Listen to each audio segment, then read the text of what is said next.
Hello super investors. आइए बात करते हैं ब्राइटकॉम ग्रुप के बारे में, जिसमें करीब करीब लोअर सर्किट लगा था फ्राइडे को एंड 87.50 पे क्लोज़ हुआ ब्राइटकॉम ग्रुप का शेयर। और अब काफ़ी कन्फ्यूजन सबके मन में ये है कि शेयर होल्डिंग पैटर्न देखकर काफ़ी लोगों के मन में घबराहट है कि क्या हो गया। शेयर होल्डिंग पैटर्न जो प्रोमोटर होल्डिंग था वो कम क्यों हो गया, प्रोमोटर्स ने अपने होल्डिंग बेच दी है क्या, ये भी सवाल काफ़ी लोगों के मन में है। And it is quite confusing situation because as if you remember first week of April में ब्राइटकॉम ग्रुप ने जो चार जो प्रोमोटर होल्डिंग की जो कंपनियां थी, मतलब जिन्होंने इन्वेस्ट करके रखा था, उसमें अपना करीब करीब 15% स्टेक बढ़ाया था। मतलब उसके कारण प्रोमोटर का जो होल्डिंग था, हम लोग एक्सपेक्ट कर रहे थे कि इस प्रोमोटर होल्डिंग में 34% से 35% दिखेगा हमें promoter holding. Because if you remember उस नोटिफिकेशन में कहा गया था कि 31 मार्च को ये इफ़ेक्टिव रहेगा। तो पहले ऑलरेडी ही प्रोमोटर ग्रुप जो था उनका जो होल्डिंग था वो था 19% प्लस 15%, तो अराउंड 34% का प्रोमोटर होल्डिंग दिखाना चाहिए था। बट सरप्राइजिंगली इस क्वार्टर का जो प्रोमोटर होल्डिंग जो है, जो शेयर होल्डिंग पैटर्न जो रिलीज़ हुआ है, उसमें surprisingly promoter holding is reduce from 22.40% to 18.47%। तो इसका मतलब क्या निकल कर आता है, इसके बारे में हम लोग बात करने वाले हैं, क्योंकि काफ़ी कन्फ्यूजन है कि ये ऐसे कैसे हो गया। जबकि आराधना कोमो सेल्स में 5% था, शालिनी सेल्स में 2% था, सरिता कोमो सेल्स में था 5% एंड कल्पना कोमो सेल्स में था 2.60%। तो ऑल टुगेदर ये करीब करीब 15% से प्रोमोटर होल्डिंग बढ़ के दिखना चाहिए था, जो कि हमें ऑलरेडी घटकर दिख रहा है।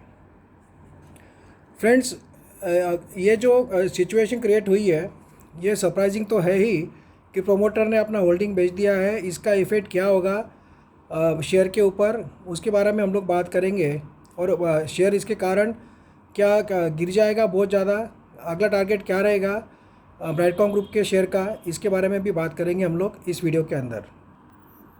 अगर हम लोग प्रोमोटर होल्डिंग के जो डिटेल में जाते हैं, तो मिस्टर सुरेश कुमार रेड्डी का जो प्रोमोटर होल्डिंग था वो था 9%, वो घटकर हो गया है 0.86%।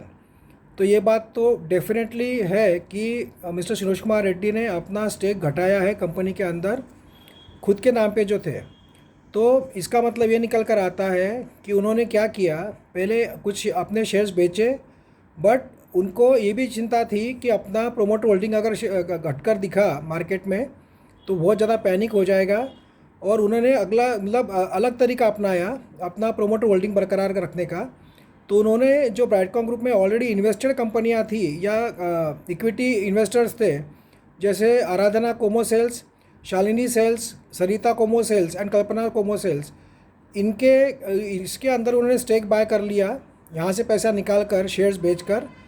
क्योंकि जो रूल जो है कि अगर आप कोई भी कंपनी में या पार्टनरशिप में 51% अगर से ज़्यादा अगर आप अपना होल्डिंग रखते हैं, तो you become the major stake holder in that company.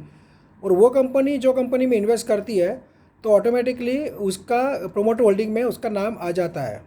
तो उसी स्ट्रैटेजी से मिस्टर रेड्डी ने क्या किया है कि उन्होंने अपने पर्सनल नाम पे जो शेयर्स थे वो बेच दिए, बट वो जो 9% उन्होंने कम किया, पर उन्होंने 15% फिर से बढ़ाकर ये आराधना, शालिनी, सरिता और कल्पना में ऐड कर कर उन्होंने अपना प्रोमोटर होल्डिंग उतना ही मेंटेन करने की कोशिश की है। उसका कारण ऐसा है, मिस्टर रेड्डी को ये बात पता थी कि प्रेफरेंशियल अलॉटमेंट कंटिन्यू कंपनी की तरफ से लिस्ट हो रहे हैं, तो शेयर होल्डिंग पैटर्न में अगर जाएंगे तो शेयर होल्डिंग कंपनी का प्रोमोटर्स का दिन ब दिन दिखने लग जाएगा कम। तो उसके कारण इन्वेस्टर्स में पैनिक हो जाएगा। तो पैनिक को अवॉइड करने के लिए उन्होंने जो प्योरली उनके पास जो ब्राइटकॉम ग्रुप के शेयर थे वो उन्होंने बेचे, और वो पैसा उन्होंने इस कंपनियों में लगाया जो कि उनके लिए इजी काम था। फॉर एग्जांपल उन्होंने 9% का अपना स्टेक बेचा, करीब करीब 8.5% का, बट उन्होंने वो पैसा डाला इन कंपनियों में जिसके अंदर उनका ऑलरेडी 15% उनका स्टेक था ब्राइटकॉम ग्रुप में। तो उसमें वो पैसा लगाकर उन्होंने अपना प्रोमोटर होल्डिंग मेंटेन करने की कोशिश की है। तो ये कोई गलत बात नहीं है फ्रेंड्स। उन्होंने ये जो इन्वेस्टर्स का कॉन्फिडेंस है वो मेंटेन रहना चाहिए, वो हिसाब से स्टेप लिया है। क्योंकि प्योरली अगर उनका 9% ही दिखता था तो प्रोमोटर होल्डिंग हमें और भी घट के दिखता था। तो वो अवॉइड करने के लिए उन्होंने ये अदर वे राउंड का डिसीजन लिया है to maintain, because maybe see to buy so many shares, प्रोमोटरों को डायरेक्ट बाय करना मार्केट से इतना आसान नहीं है, बहुत पैसा लगता है। तो उन्होंने स्मार्ट प्ले किया है इसके अंदर, मिस्टर सुरेश कुमार रेड्डी ने। उन्होंने अपना जो शेयर था वो करीब करीब 8% से बेच दिया जो पर्सनल नाम पे था, और वही पैसा उन्होंने लगाया आराधना कोमो सेल्स में, शालिनी सेल्स में, सरिता कोमो सेल्स में और कल्पना कोमो सेल्स में, जो कि उनको कम पैसे लगाकर उसमें मेजॉरिटी स्टेक मिल गया। और ऑटोमेटिकली ये 4 कंपनीज़ का जो शेयर होल्डिंग था ब्राइटकॉम ग्रुप में, उसके कारण फिर से उनका प्रोमोटर होल्डिंग जंप कर गया और मेंटेन रहा। पर आप कहेंगे कि फिर भी तो एक कमी दिख रहा है, क्योंकि नंबर ऑफ़ शेयर्स बढ़ने के कारण, मतलब करीब करीब पहले 100 करोड़ शेयर्स थे तो अभी अराउंड 120 करोड़ शेयर्स हो गए हैं मार्केट में नंबर ऑफ़ शेयर्स। तो उसके कारण उनका प्रोमोटर होल्डिंग और भी घट के दिखता था, तो वो मेंटेन करने के लिए उन्होंने ये स्टेप उठाया होगा। तो उसमें कोई गलत नहीं है। Ultimately he wanted to stay with the company and did not want to leave the company, तो इसीलिए उन्होंने स्टेप उठाया है। तो प्रोमोटर होल्डिंग घटा नहीं है, करीब करीब उतना ही है। सिर्फ ज़रूर हमें दिख रहा है 22.40% से 18.50% इसलिए दिख रहा है कि जो प्रेफरेंशियल शेयर्स अलॉट हुए हैं, नंबर ऑफ़ शेयर्स बढ़े हैं, तो उसके रेशो में हमें प्रोमोटर होल्डिंग घटते हुए दिख रहा है, ना कि एक्चुअली नंबर ऑफ़ शेयर्स घटे हैं प्रोमोटर ब्राइटकॉम ग्रुप के प्रोमोटर्स के। तो इसके लिए पैनिक होने की ज़रूरत नहीं है। बट पॉजिटिव पार्ट अगर हम लोग देखेंगे फ्रेंड्स, तो एफआईआई ने अपना होल्डिंग 1.87% से 12.15% कर दिया है। मतलब एफआईआई ने बाइंग की है, फ्रेश एंट्री की है ब्राइटकॉम ग्रुप के शेयर्स में।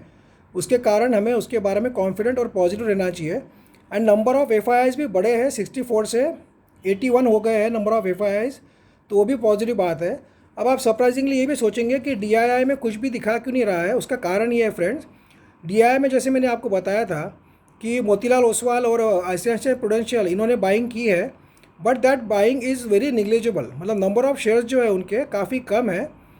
निप्पो ने भी बाय किया हुआ है। तो ये जो डीआईज ने बाय किया है, इंडियन कंपनीज़ ने ब्राइटकॉम ग्रुप में स्टेक जो बाय किया है, वो शो इसलिए नहीं कर रहा है कि दैट इज़ लेस दैन 1%।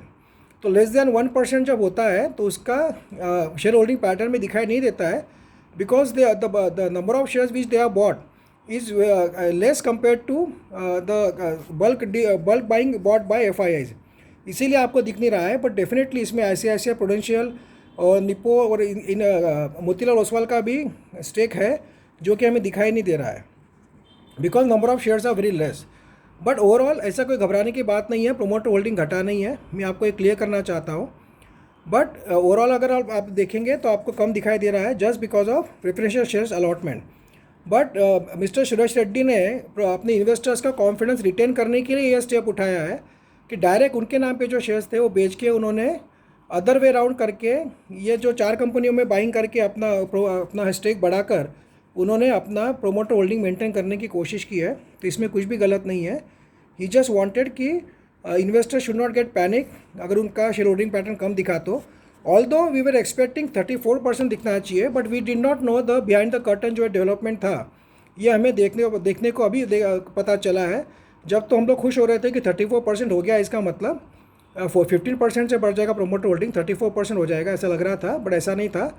उसी टाइम पे उसके पहले ही मिस्टर रेड्डी ने अपने शेयर्स बेच दिए थे और उसी पैसे से इन्होंने इन्वेस्ट किया इन 4 कंपनियों में। So there is nothing to worry. So I hope you are clear कि कोई ना शेयर बढ़े हैं ना घटे हैं, कांस्टेंट है करीब करीब almost promoter holding Brightcom group के अंदर। ऑल्दो हम लोग हरदम एक्सपेक्ट करते हैं कि एक्चुअल होल्डिंग बढ़ के दिखना चाहिए, तो maybe in future they will add their promoter holding, but it is now it is big equity, number of shares बहुत ज़्यादा होने के लिए बहुत ज़्यादा पैसा लगता है अगर 1% भी बाय करना है तो इसीलिए हो सकता है उन्होंने अभी बाइंग नहीं की होगी। एंड अगर आप लोग देखेंगे तो अभी मार्केट में इसका टारगेट क्या रहेगा फ्रेंड्स, देखिए 87 तक गया है, मार्केट अभी वीक है, अगले हफ्ते में गिरावट भी हो सकती है मार्केट में, उसके बारे में अलग वीडियो ज़रूर देखना। मार्केट क्रैश हो सकता है और क्यों हो सकता है अगर उसको देखा जाए तो अगर 80 का लेवल इसने तोड़ा ब्राइटकॉम ग्रुप ने, तो ये 70-75 का लेवल भी दिखा सकता है शॉर्ट टर्म में, बट इससे घबराना नहीं है। Q4 के रिजल्ट की डेट भी अभी तक आई नहीं है, और अभी इस बार Q4 के जो रिजल्ट आएंगे वो ऑडिटेड आएंगे, अनऑडिटेड नहीं आएंगे, तो इसलिए भी थोड़ा टाइम लग सकता है Q4 के रिजल्ट के डेट डिक्लेयर होने के लिए या रिजल्ट आने के लिए, तो उससे पैनिक होना नहीं है। लेट्स सी कि रिजल्ट अच्छा ही आए, hope we can hope that result अच्छा ही आएगा। तो उसके बाद में ही अगला मूव डिसाइड होगा ब्रैडकॉम ग्रुप के शेयर का। बट थोड़ा बहुत अभी हमें करेक्शन देखने को मिलेगा, तो बाय ऑन डिप के स्ट्रैटेजी से आप थोड़े थोड़े शेयर्स बाय कर सकते हैं ब्रैडकॉम ग्रुप के to hold for long term. So company is overall good and if it falls further, so the valuation will become more and more attractive, so the people who want to hold for long term, they can add few shares at the lower level and average out. And friends, bonus का जहाँ तक सवाल है, किसको bonus मिला होगा तो comment करके ज़रूर बताना। कल भी एक दो लोगों ने कमेंट किया था कि बोनस मिल गया है, बट काफ़ी लोगों को मिला नहीं, मुझे तो अभी तक बोनस नहीं मिला है। तो जिन लोगों को बोनस मिला होगा वो ज़रूर कमेंट करके बताना कि आगे बोनस मिला है कि नहीं, और नहीं मिला होगा तो कभी कमेंट करके बताना। बट आपको घबराने की ज़रूरत नहीं है। देखिए अभी hopefully this week lot of people should get bonus credited in their demat account, तो इसलिए आपको घबराने की ज़रूरत नहीं है। Let's hope for the best कि बोनस इस वीक में तो भी मिल जाए हम लोगों को। थोड़ा आगे पीछे भी हुआ 8-10 दिन, तो घबराने की ज़रूरत नहीं है। It is a big number of shares have increase too much, it takes time for transfer agent, बाद में CDSL NSDL सबसे पास होकर जाना, इतना लंबा प्रोसीजर है ये। So may be it is taking time because Brightcom group was busy in giving preferential allotment का जो प्रोसीजर था वो कंप्लीट करने में लगे हुए थे वो लोग। तो अभी बोनस शेयर्स का भी काम शुरू हो गया होगा। So hopefully next week we will see bonus shares getting credited in our demat account. अभी भी हमें ऑडियो कंपनी का कोई भी न्यूज़ आया नहीं है। वो इसलिए नहीं आ रहा है because Brightcom group is management must be waiting कि जब शेयर भागेगा, जब भी हम लोग अनाउंसमेंट करेंगे कि उसके वो रेट के हिसाब से उनको स्टेक देना पड़ेगा नई कंपनी को, ऑडियो कंपनी को। So they must be waiting for that.